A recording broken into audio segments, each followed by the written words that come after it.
O olho de Horus, um ícone de poder e proteção, um símbolo que atravessou eras e culturas, carregando consigo significados profundos e, por vezes, ocultos. O olho que tudo vê, um ícone que desperta tanto admiração quanto mistério, emerge de tradições antigas e encontra seu lugar na arte contemporânea e nas crenças modernas. Desde os tempos do Antigo Egito até as tapeçarias da iconografia cristã, esse símbolo evoluiu e se transformou, ganhando novas camadas de significado a cada era. O olho que tudo vê não é apenas um símbolo, é uma lente através da qual podemos observar a intersecção de poder, proteção, conhecimento e vigilância. Como um símbolo adotado por sociedades secretas e até mesmo inscrito nos emblemas nacionais, o olho que tudo vê desmonta o que acreditamos ver. As origens desse poderoso ícone, sua transformação ao longo dos séculos e como ele se tornou um emblema central em movimentos esotéricos e culturais serão demonstrados ao longo desse vídeo.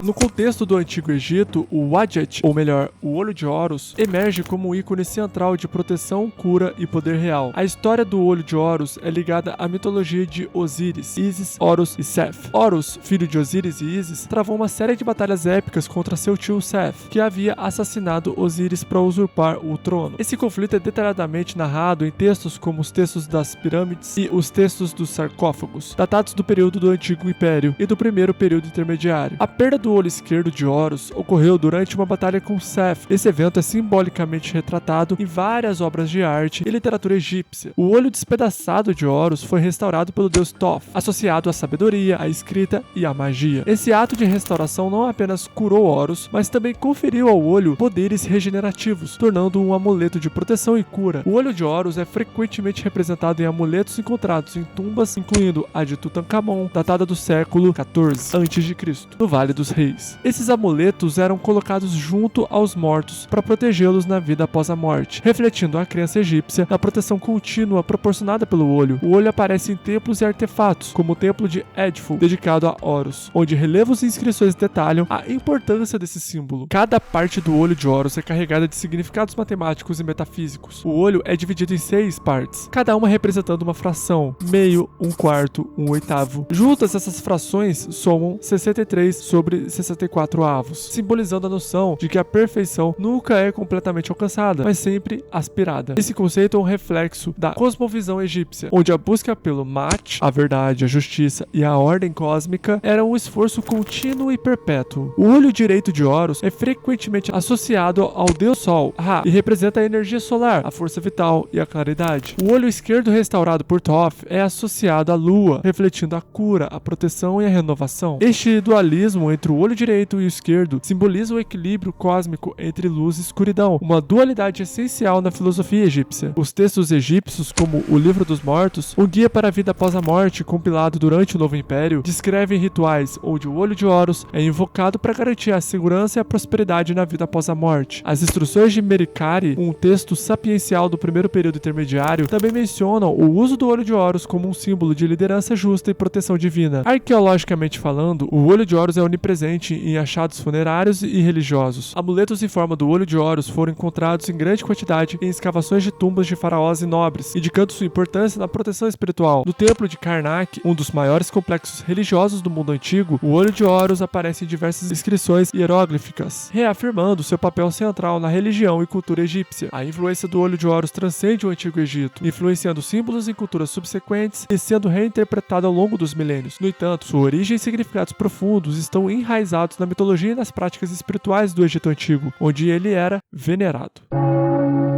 O olho da providência, ou olho de Deus, é um símbolo que retorna ao século XVII, durante o período do Barroco. Suas representações mais comuns envolvem um olho humano rodeado de raios de luz ou uma auréola, geralmente inscrito dentro de um triângulo equilátero. Esse triângulo simboliza a Santíssima Trindade, o Pai, o Filho e o Espírito Santo. Esse simbolismo se enraiza na doutrina cristã da onisciência de Deus, a crença de que Deus vê e sabe de tudo. A introdução desse símbolo na arte cristã pode ser vista em igrejas e catedrais europeias, desde o final do Renascimento até o Barroco, uma era marcada por um intenso florescimento artístico e arquitetônico, particularmente em países católicos. Um exemplo notável é encontrado na igreja de San Luigi dei Francesi, em Roma, que foi consagrada em 1589. Na Capela Contarelli, os afrescos de Caravaggio retratam cenas da vida de São Mateus. Em algumas das obras de Caravaggio, como a Vocação de São Mateus, há uma clara presença da luz divina. Outro exemplo pode ser observado na Catedral de Aachen, na Alemanha, onde um vitral do século XVIII apresenta o olho da providência como parte de uma composição maior, que exalta ressalta a glória e a onipotência de Deus. Esse vitral, datado de 1715, é uma demonstração vívida de como o simbolismo do olho de Deus foi integrado na iconografia cristã. Durante o Concílio de Trento, a Igreja Católica Romana reafirmou muitos aspectos de sua doutrina, em resposta à Reforma Protestante. Foi também durante esse período que o olho da providência começou a ser incorporado em arte sacra e litúrgica, como um símbolo da vigilância constante e benevolente de Deus sobre a Igreja e os fiéis. Esse período viu um aumento no uso de simbolismos visuais para comunicar verdades teológicas complexas ao público leigo. O olho da providência não está restrito apenas a representações em vitrais e afrescos. Ele também aparece em diversas moedas, brasões e documentos eclesiásticos. Outro aspecto minimamente curioso foi a adoção do olho da providência no contexto dos Estados Unidos, especialmente no Grande Selo, adotado em 1782. Embora esse uso esteja mais associado ao simbolismo maçônico e à filosofia iluminista, ele ainda reflete a ideia de uma nação sob a vigilância e proteção divina. A frase Anuit Coeptis, ele, Deus, aprovou nossos empreendimentos, põe um símbolo enfatizando a crença na supervisão divina sobre os assuntos humanos. A influência do olho da providência estendeu-se além do catolicismo, penetrando também no protestantismo. E muitas igrejas protestantes do século XVIII, especialmente aquelas influenciadas pelo pietismo e pelo grande despertar religioso, o símbolo foi utilizado para reforçar a ideia da soberania e da vigilância de Deus. O uso do olho da providência também se alinha com crescente influência do misticismo cristão durante a Idade Moderna. Místicos como Jacob e Emmanuel frequentemente escreviam sobre a percepção espiritual e a visão interior, conceitos que ressonam com a ideia de um olho divino que vê além das aparências materiais. Além da sua presença em igrejas e arte sacra, o olho da providência foi amplamente utilizado em manuscritos iluminados e livros de horas, especialmente durante os séculos XV e XVI. A profundidade do simbolismo do olho da providência no cristianismo é vastamente subestimada. Ele não apenas representa a onisciência divina, mas também a luz da verdade que ilumina a mente dos crentes, guiando-os na escuridão espiritual. Esse símbolo reflete com riqueza a incessante busca humana por entendimento e conexão com o divino.